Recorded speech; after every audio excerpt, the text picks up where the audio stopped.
Boa noite, gente. Vocês estão bem? A Lígia teve um pequeno probleminha técnico, mas a gente vai conversar hoje sobre criação em videodança interativa, certo? Eu vou aproveitar para adiantar logo aqui. Esse projeto é um projeto do Mídia Dança, né? O Laboratório de Dança e Multimídia é um projeto dos cursos de dança do Instituto de Cultura e Arte da Universidade Federal do Ceará. E ele conta com o apoio da Secult Arte, Secretaria de Cultura Artística da UFC, né? E meu nome é Alan Diniz, estou aqui com vocês hoje. Sou artista visual, mestre em comunicação pela UFC, na linha de fotografia audiovisual, especialista em linguagens e mídias digitais e atualmente eu sou pesquisador do TEP, que é o projeto Technologically Expanded Performance, que é um projeto Brasil e Portugal, que logo logo estarão também participando das nossas lives. E claro, sou colaborador do Mídia Dança. Vamos ver se agora Lígia consegue chegar junto aqui da nossa live. Pronto, olha só. Aí. As maravilhas de Deixa eu limpar a reiniciar. câmera aqui. Eu troquei de celular, porque eu não sei o que aconteceu com o meu celular. E é isso, né? As tecnologias digitais sempre. Bom, Lígia já fez uma apresentação minha e do laboratório. E agora vou falar um pouco sobre você, depois você pode continuar, claro. A Lígia, gente, ela é realizadora audiovisual e artista multimídia, graduanda do curso de Mediologia na Unicamp e pesquisa e realiza videodança. Com o Grupo TEIA, investiga a interseção entre dança e mídias digitais. Então, primeiro eu queria te dar uma boa noite a todo mundo que está aí acompanhando. Boa noite. É bem interessante esse tema, né? Porque a gente pode partir lá dos anos 60, né? Sobre a passividade contemplativa, né? Do espectador e depois como isso foi mudando com alguns artistas como a Lígia Clark, o Hélio Oiticica, né? Que foram criando obras que foram convidando o público a interagir e também pensando o público como parte desse processo artístico, né? E então esse encontro entre dança e audiovisual, ele vai gerando umas alterações estéticas no mundo da arte, mas também vai mexendo nessas camadas que são estruturais ou existentes, né? Não só camadas estéticas, mas também de alterar os fluxos de poder, enfim. E a gente, com isso, né, nessa união entre audiovisual e dança e mídias digitais, vai pensando um pouco na materialidade das coisas, né, do toque, de quem são os programadores e quem são os programados e como que a gente conecta tudo isso. Enfim, então, eu acho que esse tipo de linguagem de hibridização vai também fazendo com que a gente pense no mundo e na nossa condição em relação a ele, né? E como é que a gente pode ir subvertendo esses usos, mas também entrando nos fluxos, nesses sistemas que já existem para isso, para poder trazer algo de pensamento para a nossa existência, né? Então, acho que a gente trabalha com muitas camadas do som, das imagens, das realidades que a gente vai construindo e vai acabando um pouco também com essa dualidade entre o real e o virtual, o informacional e o físico, né? E desde então, desde esses trabalhos que foram feitos na década de 60, né, com outros artistas da dança e do audiovisual, vão chegando em coisas como, por exemplo, Black Mirror, né, que foi exibido na Netflix, acho que todo mundo conhece, por isso que eu estou citando esse exemplo, onde você pode participar um pouco da realidade do que está sendo contado nessa narrativa, nessa construção aí audiovisual. Então, dê um contexto aí para a gente pensar sobre isso, sobre essas fusões de linguagens.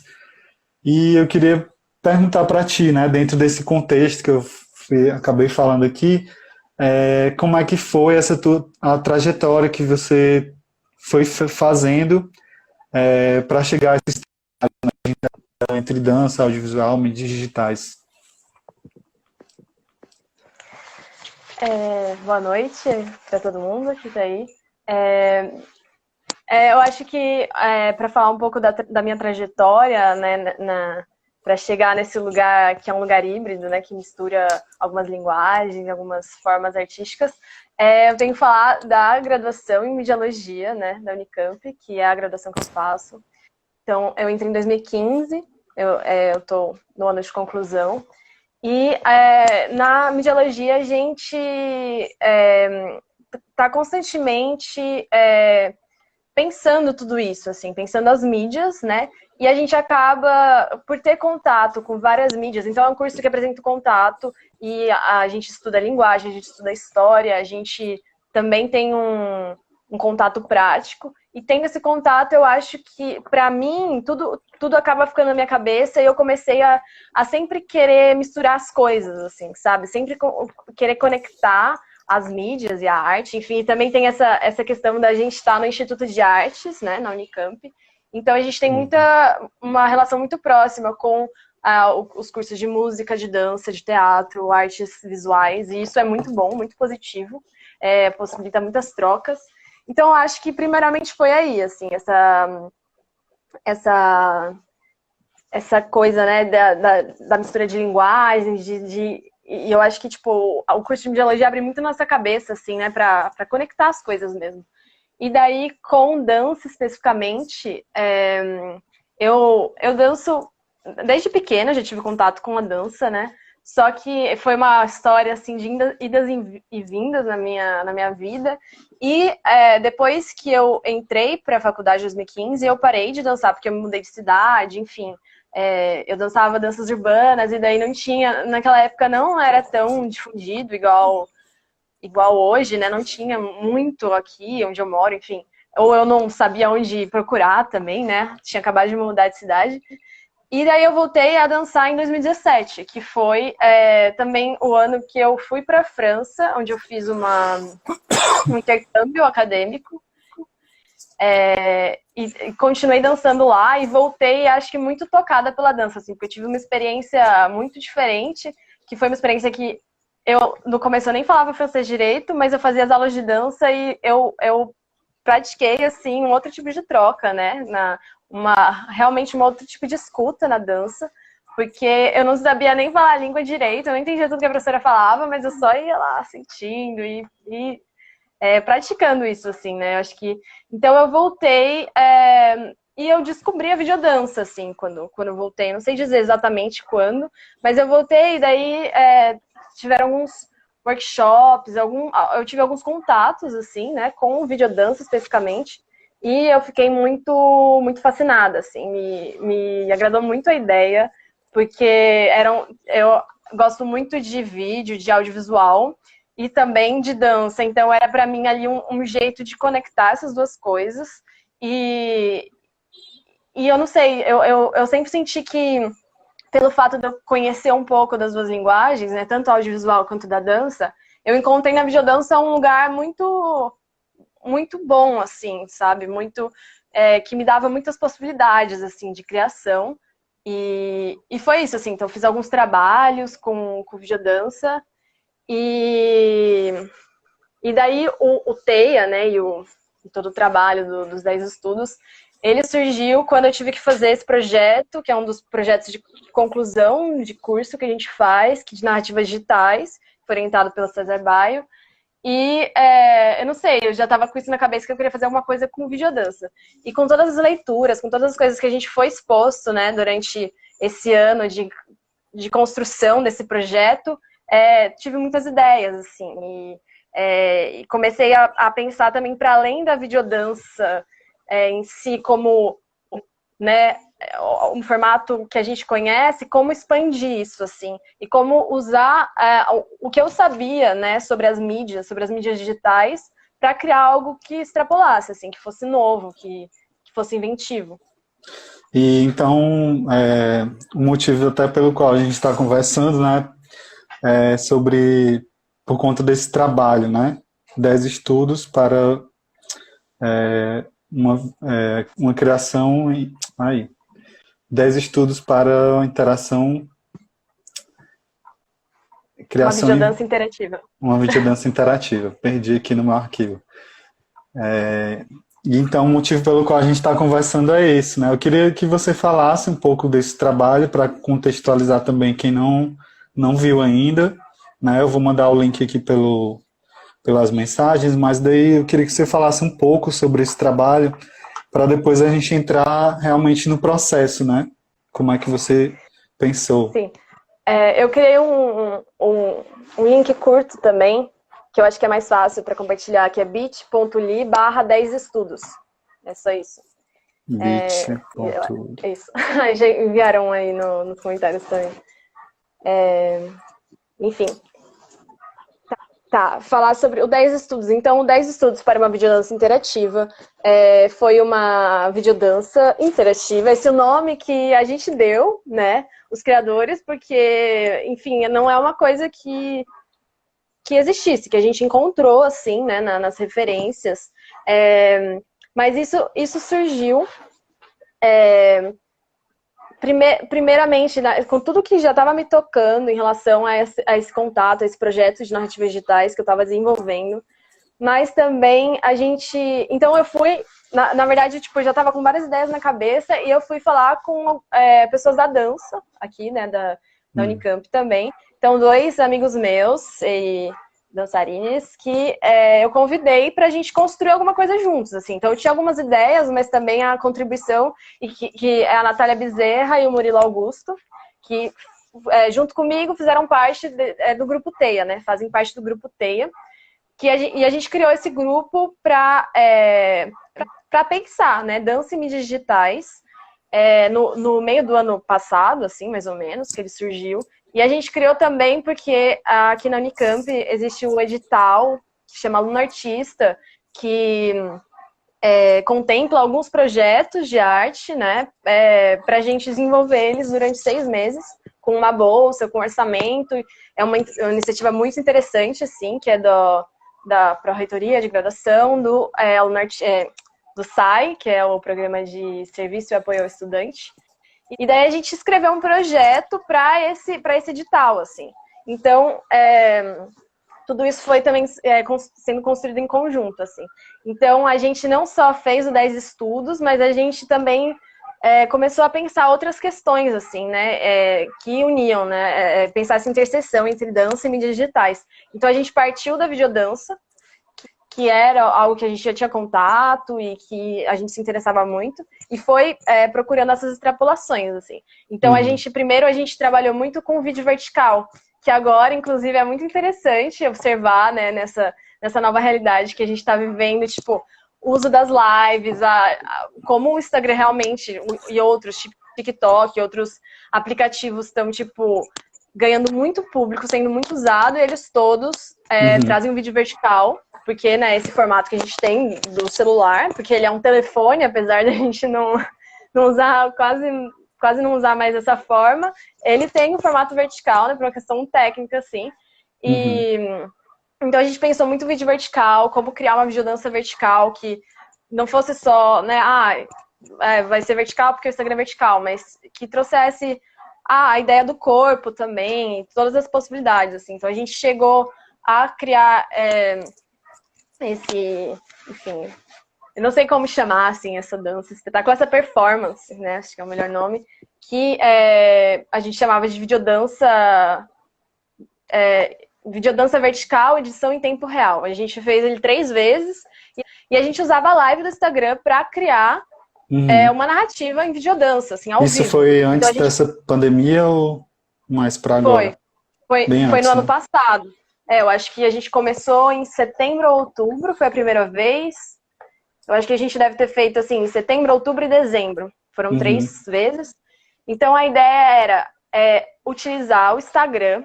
Desde o começo, a gente pensava muito no Instagram. Não sei, eu tava com o Instagram na cabeça. Não sei se era pela minha... Tipo, eu sou muito fascinada por imagem, no fim das contas. O Instagram era a rede social das imagens, né? Então, a gente começou... E isso surgiu por acaso, assim, tipo, a live. Não foi no começo uma coisa que a gente escreveu no projeto. A gente só falou que a gente queria criar alguma coisa em dança no Instagram. E daí a live surgiu, nem sei dizer como, assim, num ensaio, nos nossos encontros, a gente se falou, vamos ver aqui os filtros, uma coisa assim. E daí a gente percebeu que a gente podia criar alguma coisa, e era essa videodança, um plano sequência, né? Com os filtros, com as imagens que a gente pode colocar, brincando com todas essas ferramentas, assim. E ela foi projetada ao vivo, então também tinha esse embate, assim, porque a gente fazia num espaço, a gente fez 2 vezes numa biblioteca, na biblioteca central aqui da Unicamp, e a gente usava esse espaço, né, e as pessoas elas estavam sempre no térreo, então a gente brincava com o espaço, com a dança, com os filtros, até chegar lá embaixo, no térreo, onde todo mundo estava assistindo a projeção, e daí ficava esse embate, né? Tipo, eu assisto o real ou o virtual, né? Tipo, esse embate de, tipo, eu olho para a tela, que tem um delay, eu olho para eles aqui, para o corpo, realmente. Então, essa foi a nossa primeira criação, mas a gente já estava na cabeça também essa questão da interação, até mesmo para pensar em interação no Instagram, mas é uma coisa que ainda não aconteceu, assim, que a gente ainda não trabalhou. E daí a videodança interativa, tipo, veio de conhecer a plataforma, né? Que foi nas aulas do César Baio, conhecer essa plataforma que é o Eco, né? Que é helloeco.com. E eu fiquei fascinada, assim, porque tinha, pelos videoclipes, principalmente. É uma plataforma de vídeos interativos, em que você pode... tem receitas, você escolhe, eu quero um cookie de baunilha ou de chocolate, sei lá, e ele vai... fazendo, tem muitos temas, tem séries, tem alguns videoclipes interessantes, que foi um dos alunos, o Júlio, meu amigo, tipo, ele mostrou na aula, e eu achei incrível um videoclipe do Bob Dylan, assim, de uma música do Bob Dylan. Eu também vi. E daí, eu fiquei fascinada, eu mostrei pra Natália, que é outra integrante do Grupo Teia, e daí ela ficou mais ainda, assim, chocada, e daí a gente falou sobre Bandersnatch, né, do Black Mirror, que você comentou um pouco antes. E a gente falou, vamos fazer alguma coisa assim. E a gente não sabia como, não fazia ideia como isso ia acontecer, mas era o nosso objetivo, assim, fazer uma coisa interativa digital, né? Então, eu acho que foi para chegar aí, né? Numa videodança interativa foi isso, foi juntar essa exploração com o Grupo Teia, com o interesse pela videodança, e pensar também essa questão das narrativas digitais, né, da criação nas mídias digitais. Eu queria que você falasse um pouco sobre como funciona, né, esse trabalho. Sobre como que a pessoa que entra lá no link do trabalho, ela pode interagir, né? Então, o link que a gente mandou aqui um pouco antes, mas também ele está disponível se alguém quiser ver depois na minha bio do Instagram, tá o link. Ele se chama 10 estudos para uma videodança interativa, e eu acho que ele é bem didático no seu título. Então a gente traz 10 estudos, pequenos estudos, e isso muito inspirado numa videodança do Thierry Deney, que chama 21 estudos para dançar, né? E daí a gente trouxe 10 estudos para uma limitação que fosse mais factível em pouco tempo, mas também para trazer essa ideia né, de uma coisa numérica, do digital, dos números binários, assim. E daí, cada estudo, a gente traz uma proposição de corpo, né, de videodança e também de interação. E daí, clicando na tela, a pessoa que está assistindo, ela interage de acordo com cada estudo, porque, por exemplo, o primeiro estudo é parte do corpo. Eu já não lembro mais não, é toque e não toque, isso. O primeiro estudo é toque ou não toque, então você pode tocar ou não tocar. E essa é a opção da pessoa que está assistindo. E ao tocar acontece uma coisa, ao não tocar acontece uma outra coisa. E isso vai criando, né, a narrativa daquela videodança. Daí o segundo estudo é ponto de vista. Então a gente traz 4 pontos de vista que você pode ver aquilo que está acontecendo, que também é tudo na tela. Então 4 cantos da tela que você clica e vai mudar o seu ponto de vista daquilo lá.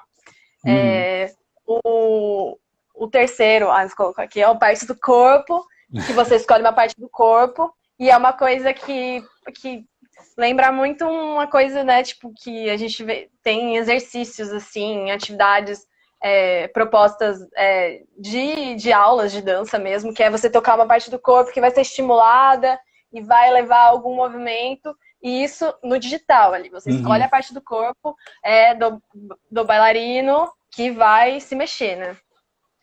E por aí vai, assim, no estudo 4, a gente brinca mais com a questão da música, de como a percepção da dança muda com a música que tá tocando. E como é que... Sim. Desculpa, pode ir. Eu não sei se eu devo falar todos. Não, acho que o pessoal vai assistir o restante. Eu queria te perguntar como é que foi essa concepção, como é que vocês pensaram essa concepção estética entre a fotografia do trabalho, né? Que é como se quem assiste está, de certa forma, entrando naquele universo da dança, né? E como é que foi a conexão dessa fotografia com o som, né? Como é que vocês compuseram esse conjunto aí de interação, som e fotografia no trabalho, né? A escolha dos planos, né? Tem uma parte lá que um dos estudos, né? Que vocês escolhem um ponto de vista, né?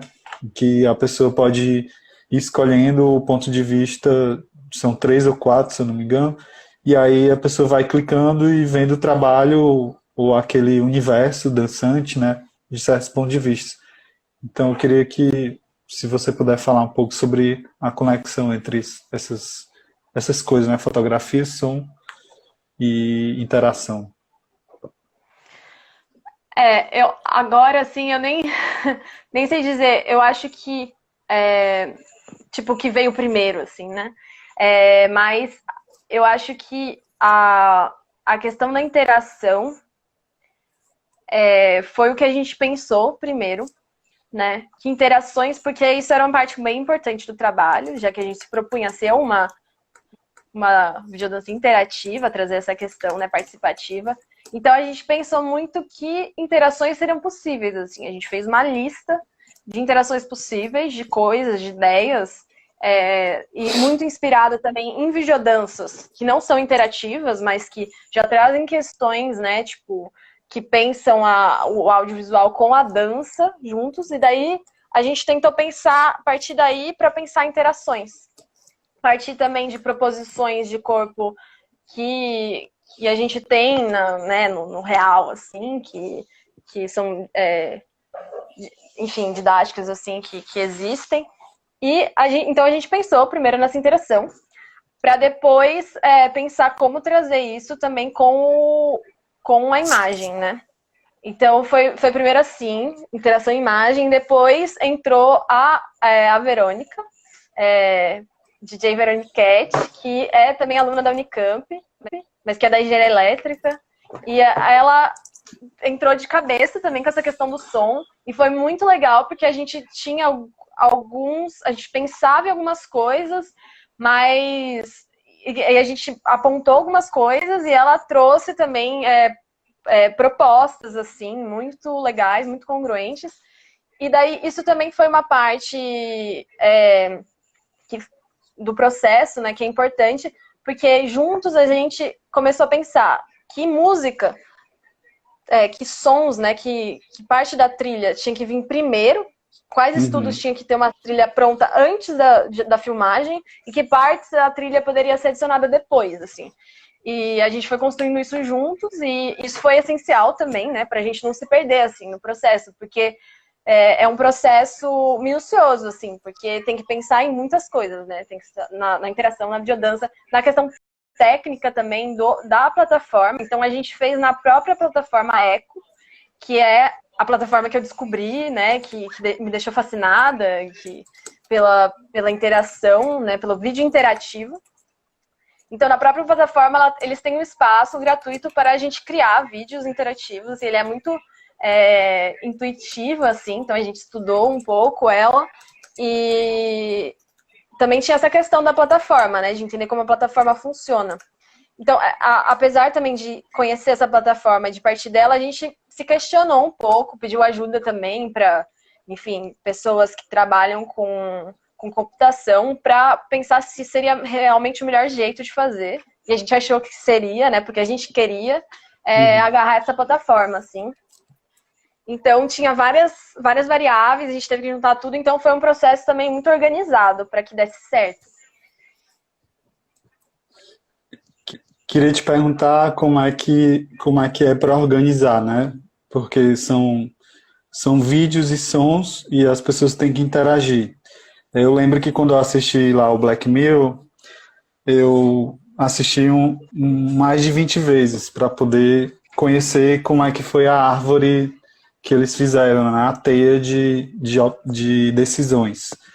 Como é que foi esse processo para vocês de fazer aquele desenho da teia, né, que tem na plataforma, para chegar nesse trabalho, assim,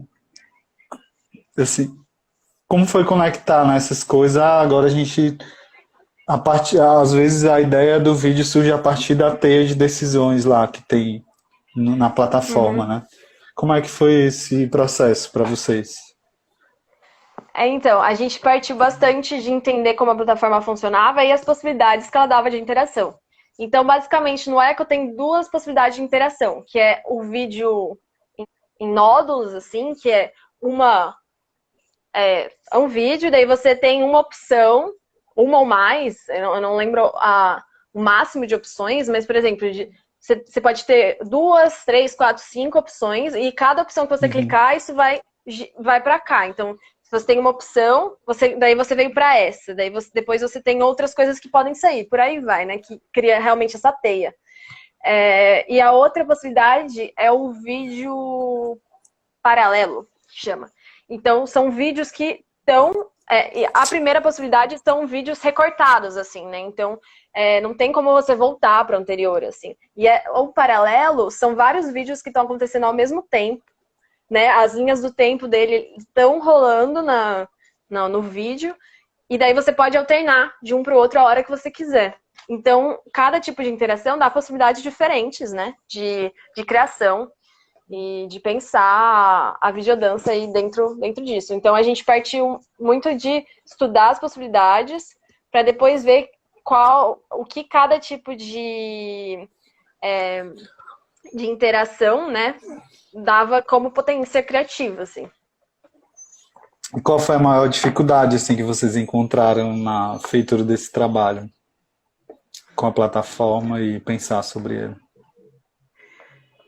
Como foi um processo de alguma maneira organizado, assim, tipo, a gente teve mais problemas técnicos de vídeo em si, porque entendendo, eu estudei muito a plataforma, assim, e como a gente também tinha um tempo meio curto até a entrega final do trabalho, né, no fim, os nossos prazos sempre acabam se enrolando e tal, o cronograma, assim, então a gente estava com tempo curto, e o que eu fiz foi já criar todas as árvores e deixar pronta na plataforma para depois só colocar os vídeos. Então isso me ajudou muito a entender como eu faria a edição, porque eu fiz a edição num programa de edição, e eu recortava cada videozinho, que seria da interação em nódulos, ou o videozão da interação paralela, e isso ajudou muito, assim, tipo, já deixar essas árvores prontas. Primeiro no papel e depois na plataforma, assim.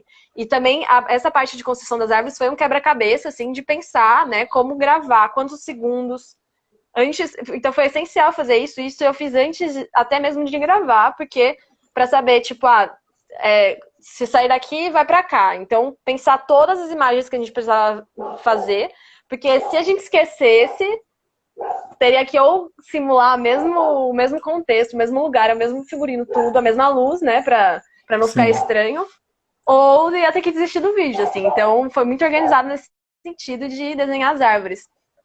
E depois disso, tipo, a plataforma em si, a gente não teve tantos problemas, assim, teve algumas limitações, por exemplo, o vídeo paralelo.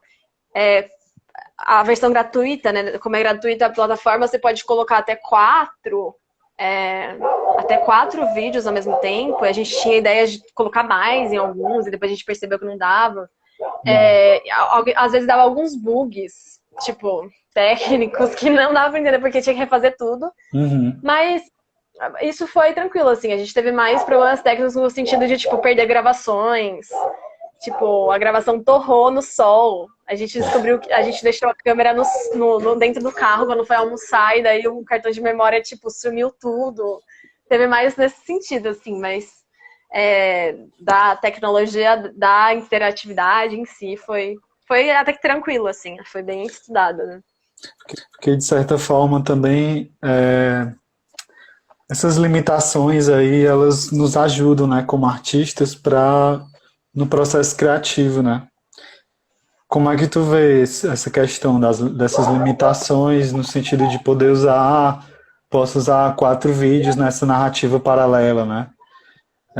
Posso usar tantos vídeos para isso, eu tenho que usar 2 tipos de som.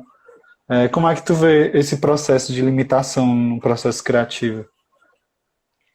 Ele pode realmente ser muito, muito produtivo também, né? E eu acho que a gente já tinha isso na cabeça, eu principalmente porque o César Bar indicou a leitura de um livro sobre processo criativo, e isso fez toda a diferença, assim. Entender o que é um processo criativo, entender que ele é um processo, que vai dar tudo bem no final, apesar de às vezes a gente se desesperar, achar que não vai dar certo. Então, essas limitações, tipo, eu acho que também a gente soube aproveitar e falar, tá, como a gente vai criar com elas?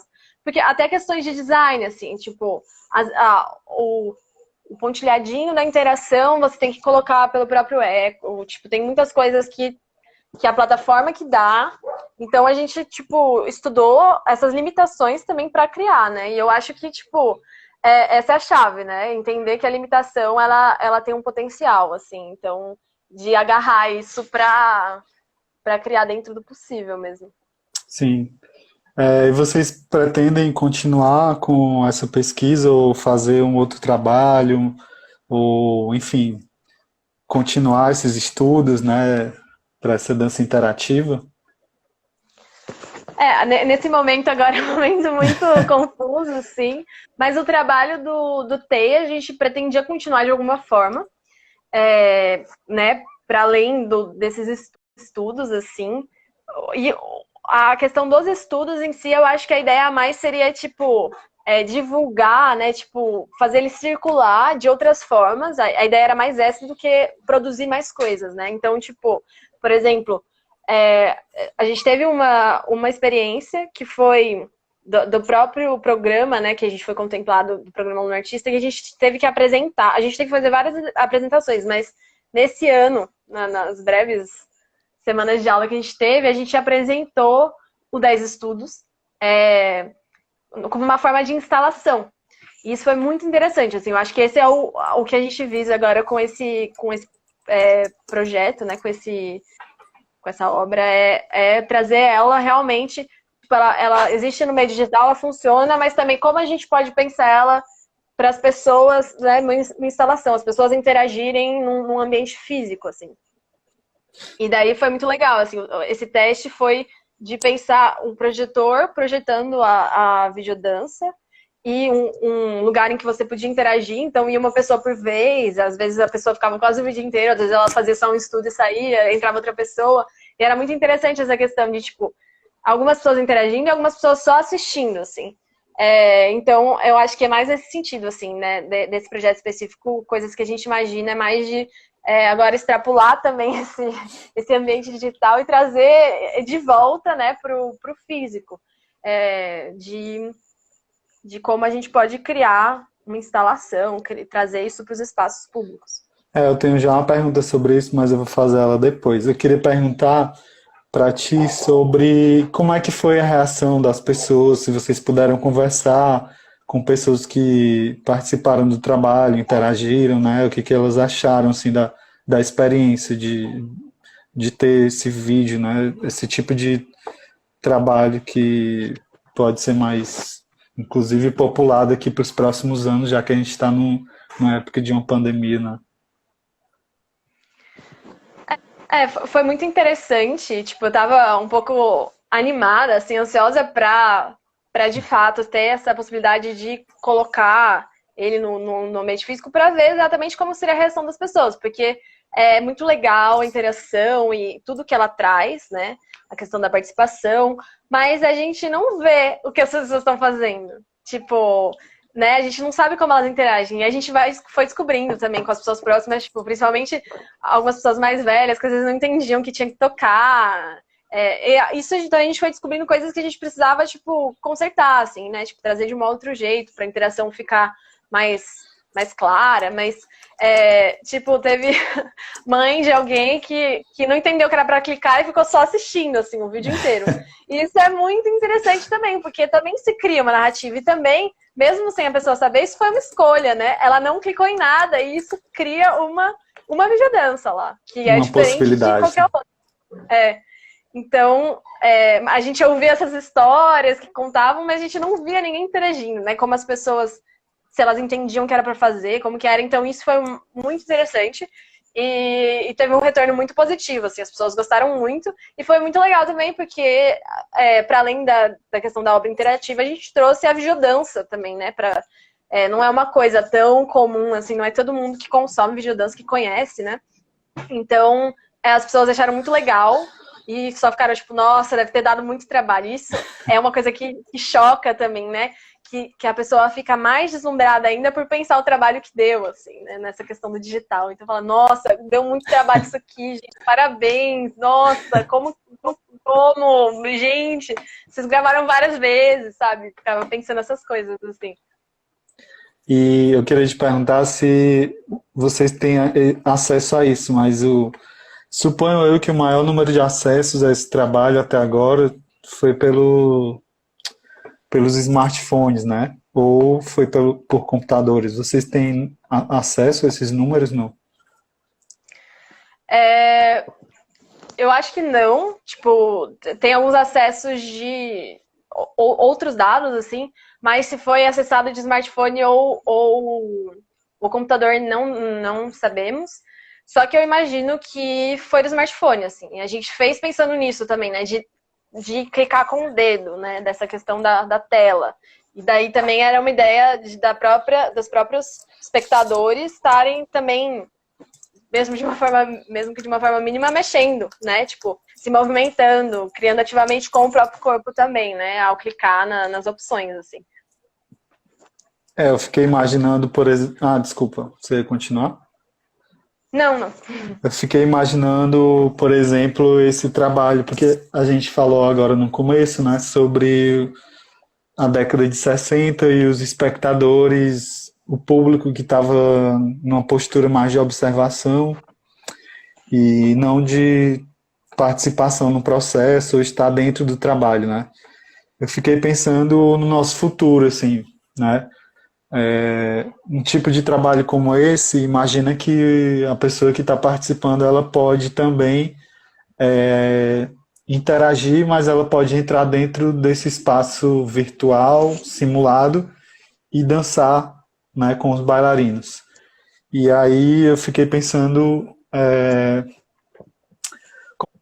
como a gente pode criar novas realidades, né?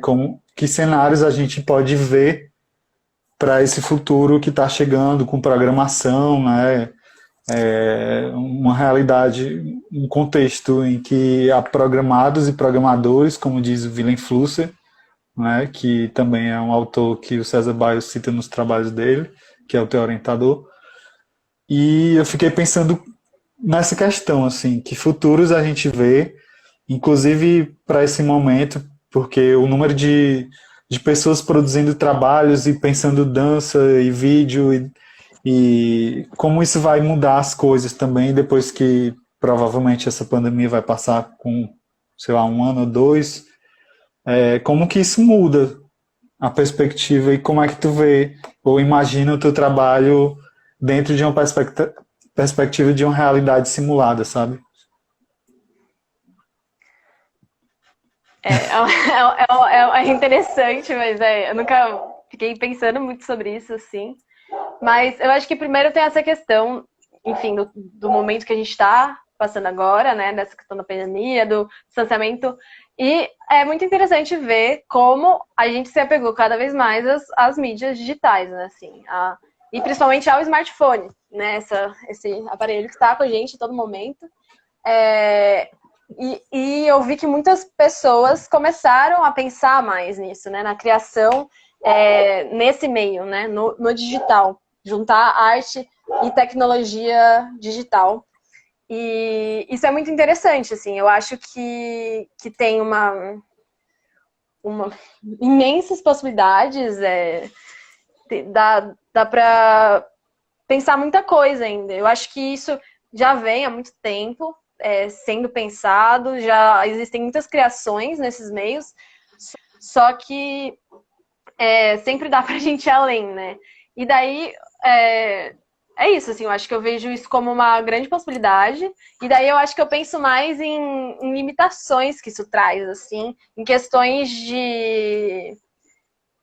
de arquivo, que é uma coisa também que a gente discute um pouco, né, na mediologia, como que a gente vai arquivar essas coisas, esses dados que estão... por exemplo, isso é uma coisa que eu pensei muito também, assim, tem uma possibilidade de tirar do Echo e tirar o código que dá para colocar no GitHub, eu acho que fala, né?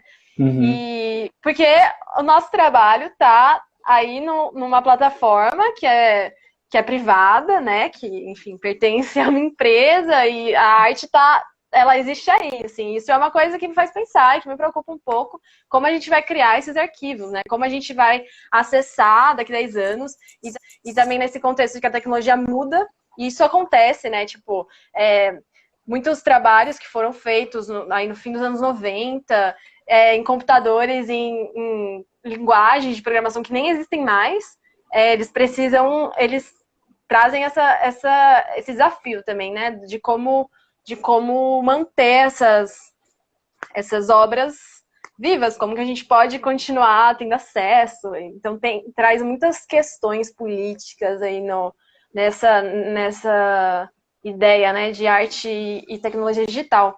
E uma coisa que eu penso também, no fim eu falei mais sobre limitações e problemas, né, mas eu penso muito sobre a questão da distribuição, porque isso é algo que um pouco, é um paradoxo de alguma forma, assim, porque, tipo, mais pessoas têm acesso, só que ao mesmo tempo tem tanta informação que isso se perde, tem tanta obra sendo criada que, sabe, tipo, a difusão ela acontece de uma outra forma, assim. Enfim, eu acho que é um pouco isso. Eu até penso assim que tem o livro lá do Willem Flusso, né, que é o Mundo Codificado, e ele fala um pouco sobre, por exemplo, agora a gente tem a possibilidade nesse vídeo, nesse teu trabalho com o grupo T, de tem as opções de tocar na tela, né, para decidir o que vai acontecer no trabalho. E eu penso que mais para o futuro a gente vai tendo mais opções, cada vez mais, de toque, de entrar na realidade, de dançar, de sentir o cheiro. E é como se a gente fosse, como diz também no livro, como se a gente fosse a última geração que vai ter uma racionalidade sobre isso. Hoje a gente entende que eu tenho as opções de tocar, mas imagina quando tem 6 milhões de possibilidades para entrar dentro do teu trabalho. Né? É uma realidade tão complexa que eu não consigo mais distinguir ela da outra realidade que nós estamos aqui, por exemplo. Né? Fisicamente, sentados e como é incrível pensar sobre isso, né? Sobre esses futuros também e como os artistas vão trabalhar nesse futurismo aí da arte. E aí, conectando agora com a pergunta do Davi, ele está perguntando como Davi Leão, que é do nosso laboratório também, como vocês veem as relações temporais de narratividade agenciadas nessas plataformas interativas? Relações Eu não sei se eu entendi exatamente o que relações temporais, narratividade. Deixa eu ver se eu consigo. Davi, se você quiser deixar uma pergunta um pouco mais clara, como vocês veem as relações temporais de narratividade agenciadas nessas plataformas interativas? Então leia aqui para ver se fica melhor de sentir se como vocês veem as relações temporais. Esses novos ambientes de mídia interativa bifurca a fruição temporal. Eu acho que ele está falando das narrativas paralelas, né? Que você vai encontrando no vídeo, que é diferente daquela narrativa linear quando você coloca na edição, né? Acho que ele está perguntando sobre isso.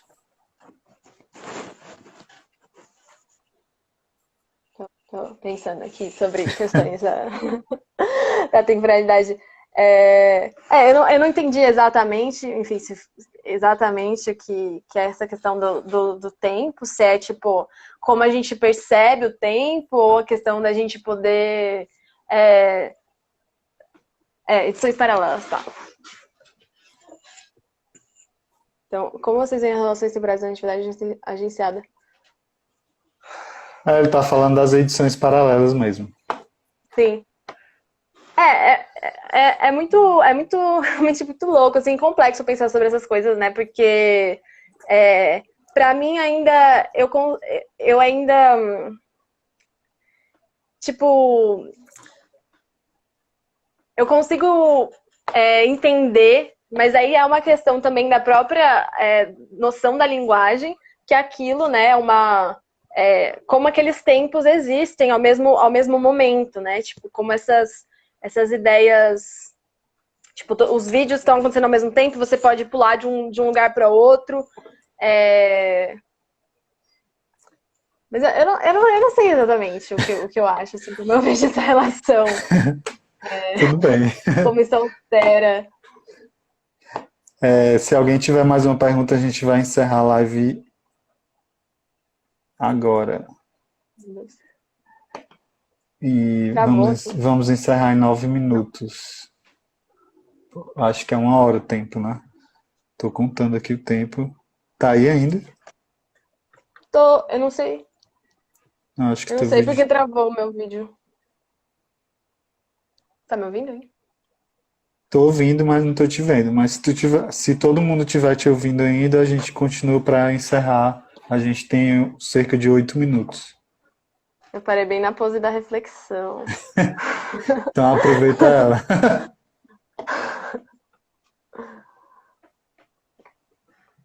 Então, eu acho que falar um pouquinho mais sobre isso, essa questão da temporalidade, porque pra mim é muito doido também, porque tem essa perspectiva e essa ideia, né, desse futuro, enfim, em que a tecnologia digital, em que quem altera tudo, e essas ideias, né, tipo, pós-humanas, do ciborgue, de uma realidade, uma fruição, né, da vida, do tempo, totalmente alterada por essas experiências. Mas eu também, isso existe, mas para mim, isso ainda está muito longe, assim, né? Então e é muito doido, porque ao mesmo tempo que eu adoro pensar arte no digital, tudo isso, eu ainda me apego muito à realidade, sei lá, né? Essa questão do real e do virtual, né? Mas as coisas materiais, assim, como a gente ainda conhece. Então é um paradoxo, assim, de certa maneira, pensar. É muito interessante pensar nessas questões, mas para mim ainda a gente está caminhando para algum lugar, mas ainda a gente está muito longe, assim, sabe? Até por questões do próprio acesso, assim, né? Das pessoas que têm acesso à internet, das pessoas que têm acesso a essa realidade que a gente está falando aqui, que a gente está criando, que a gente está pensando. Então, eu acho que é mais isso, assim. Por isso que tem as conexões políticas, né, também. Sim. As conexões políticas com o momento que a gente está vendo. A gente tem mais uma pergunta aqui do vídeo dessa pesquisa, que é onde conseguimos ler mais sobre o teu trabalho. Então, eu tenho um artigo escrito, mas ele não foi publicado em nenhum lugar. Então eu não sei exatamente dizer, assim. A gente pode mandar pelo direct quando acabar aqui. E Sim. outra pergunta, da Mari Pires. Você acha que a popularização de plataformas de dança e música aproxima as pessoas da arte ou banalizam? Nossa, eu acho que essa é uma pergunta muito difícil, porque é muito difícil, né, responder ela sem cair no simplismo, assim, também Sim, de o que é a arte, todas as questões que são super complexas, né, e que não são simples, é isso, assim, elas não são simples, porque eu acho que ela aproxima as pessoas da arte, mas de um modo de arte, de uma arte muito também vinculada ao mercado, à cultura pop, assim, né, uma cultura, uma arte, uma cultura que vem também de grandes potências, vem de um lugar, né? E existem muitos lugares possíveis, muitas artes possíveis. Então eu acho que elas aproximam, mas não mais, assim, elas aproximam de uma parte do que pode ser a arte, assim, né? Uhum. São muitas camadas, né? Como dizem os pesquisadores da arte. São Sim, e muitas tem camadas. sempre muitas questões políticas envolvidas, né? Tipo, eu nunca deixo de pensar nessas coisas, assim. Até, principalmente quando a gente fala da internet, a gente fala da questão dos dados, de quem detém esses dados, de que empresas, São né? detentoras, né? Tipo, Sim.